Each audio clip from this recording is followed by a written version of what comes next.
Good morning.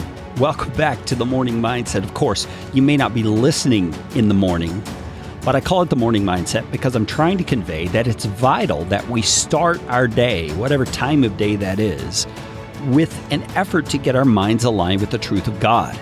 My hope is that that's why you're here. You're here to get your mind right so that you can live rightly. Because as we've learned in the previous episodes to this one, there is a law of our mind at work every single day. And that law of our mind is a battle for truth. It is an effort on our part to put our minds on the truth of God. And that's really at the root of this morning mindset. Now, we're moving into Romans chapter 8 as we transition out of the expose Paul has given us about what's going on inside of our souls and within ourselves as we struggle to do right instead of doing wrong. And he has said Jesus Christ is at the center. He's the central theme that we are to live our lives around, to revolve around. And he says he gives us the victory. And he moves into chapter 8, starting to describe what that victory looks like. And the very first thing is something I think most of us can relate to on a very intimate level. In chapter 8, verse 1 of Romans, Paul says, there is therefore, remember what the therefore is there for. It's a little funny thing you need to think about when you see that word. Go back and remember, what is he talking about? He's talking about Jesus Christ giving us deliverance from this power of sin. And he says, because of that, there's now no condemnation for those who are in Christ Jesus. And here's his reason. For the law of the Spirit of life has set you free in Christ Jesus from the law of sin and death. Now, he's hearkening back to things he just talked about. He outlined that law of sin and death. It's that law that the power of sin lives in us, and he's pushing us to do wrong. And it's trying to get us to think along the terms of lies rather than truth. You see, and he's saying the law of the Spirit of life now has come into the equation. There's a new law at work on our behalf. And that law of the Spirit of life has set us free in Christ Jesus from the law of sin and death. Now, that's past tense, isn't it?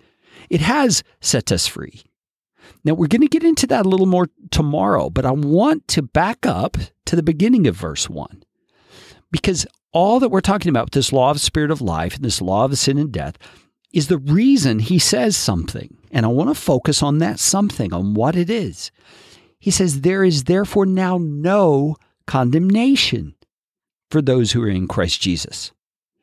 Let me just ask you a real honest question. Do you struggle with feeling condemned? About anything, do you struggle with feeling condemned?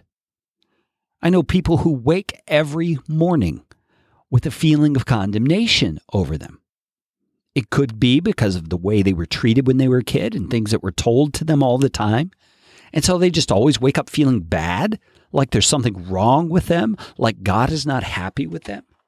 It could be something else that causes it.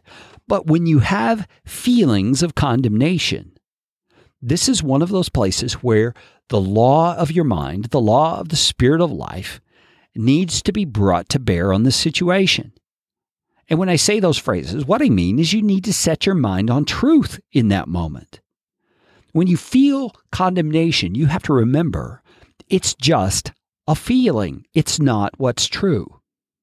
You may feel like the sky is fluorescent pink at times. I don't know anybody who does, but it's just an illustration. But that feeling doesn't make the sky fluorescent pink, does it? The sky is blue. And sometimes wonderful shades of orange and yellow and red as the sun's going down or coming up. But the reality is the sky's blue. In the same way, the reality is that you are not condemned.